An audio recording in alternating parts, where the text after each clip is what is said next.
আসসালামু আলাইকুম রহমতুল্লাহি ওবারাকাতুহু। প্রিয় মুসলিম ভাই ও বোনেরা, আমি আজকে আপনাদের সামনে জন্ডিস নিরাময়ের আমল নিয়ে এসেছি।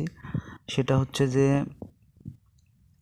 কবিরাজদের কাছে গিয়ে আপনারা যে ডাব পড়া পানি পড়া নেন, হ্যাঁ, কিংবা তেল পড়া, সেরকমই আমল। আপনারা এই আমলটা 121 বার পাঠ করে আপনারা যদি জমজম কূপের পানি কিংবা বৃষ্টির পানিতে পড়ে ফু দেন, দিয়ে এই পানিটা দিয়ে একটা ডাব নিয়ে আসলেন, সেই ডাবে এই পড়া পানিটা মিক্স করে আপনারা খেয়ে নিলেন, ঠিক আছে? তাহলে ইনশাল্লাহ আপনারা সুস্থ হয়ে যাবেন ইনশাল্লাহ।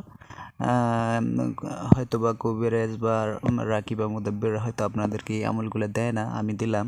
সেটা হচ্ছে যে দোয়াটা হচ্ছে যে সাব্বাহাল্লাহি মাহফিস সামাওয়াতি ওয়াল আরজি ওহুয়াল আজিজুল হাকিম। সাব্বাহালিল্লাহি মাহফিস সামাওয়াতি ওয়াল আরজি ওহুয়াল আজিজুল হাকিম। এই দোয়াটা আপনারা 121 বার পাঠ করে জমজম কূপের পানি কিংবা বৃষ্টির পানিতে পড়ে ফু দেবেন ইনশাআল্লাহ।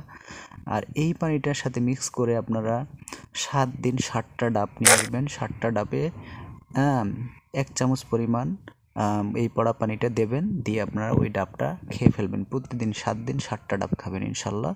7 দিনের মধ্যে ঠিক হয়ে যাবে। বাকি দিনে যে পড়া পানিটা অবশিষ্ট থাকবে আপনারা 21 দিন ওই পড়া পানিটা খাবেন ইনশাল্লাহ। এবং গোসলের সময় বালতিতে একটু ওই পড়া পানিটা দিয়ে গোসল করে ফেলবেন ইনশাল্লাহ।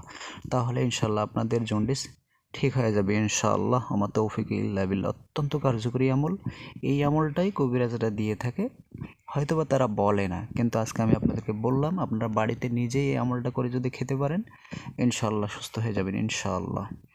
তো অবশ্যই আমাদের এই ইউটিউব চ্যানেলটা নতুন।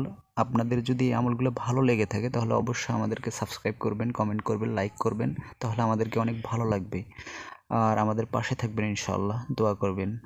আসসালামু আলাইকুম ওয়া রাহমাতুল্লাহি ওয়া বারাকাতুহু।